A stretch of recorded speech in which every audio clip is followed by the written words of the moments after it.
Yeah, nezaka nitraka zata amin'ny fisarahantsika nefa mbola malahelo rehefa manembona ny vita sy mety manadino na rava ny tantara fa za tena tsy mino hoe natsika roa tsy anjara tamberina andoha foana ny lefa teo anilanao tiako averina ny fotoana nefa tsy isy azo atao isorako zanahary tsy nanova ny fisaina ko fa izy nanapiatsy na minoako ny tenako tadidinao ve tamintsika mbola niaraka hoe miposaka ndrefa ny masoandra sika vo misaraka rava ihany ny fiarana tena tsy mampino tokapotony sina vo niaza manadino te hiteny za hoe azafady mamandalova fa lainy lozanao mijaly toy ny voafonja tia tamy foa zao izy metony fa raha aiko ohatra zao aleoko ny tia tamy vavony mba nikolo fatratra indrisy rava ihany lay paradisa kely ny ainasika tamizany nikotrana mafy za nefa resy tanatiady ny asolanao losisy fa iezaka hitady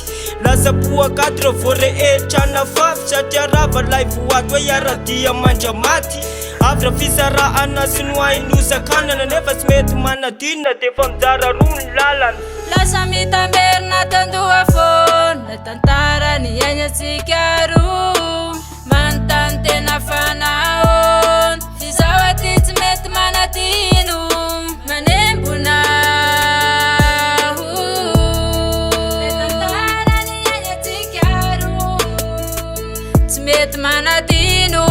lay tantaratsika taloha hitona ihany fikiry malala rekozona tamy taloha hoe raha mbola fitiavana sitratra na noho izany tsy asiko faroa teo lambana koa ka faty no isarana fa natsika efa mafototra ka tsy azo nisatapana totona nefa nilera atreo tena nomboka nio fa nidrafitra ny amafy niady ny atrehana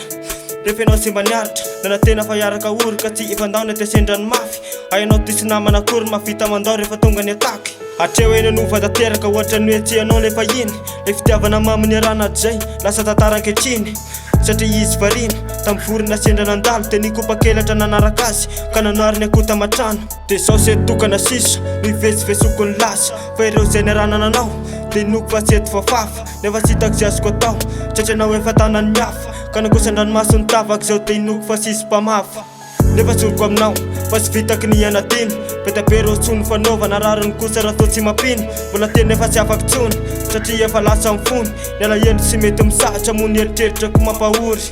de tsy mahita tory isakala sy mainsy manembana ny anaranao mo ny fotontonona de azakaka raha tomiefinevina mbola ty iana efa sy tinao ny fokoto sy malalamionina tsy ho vitaky ny anadino ka ny anovanao lo mbola tsy fonina lasa mitamerina tandoha foana tantara ny ainantsika roa manontany tena fanahoana sy zao aty tsy mety manadino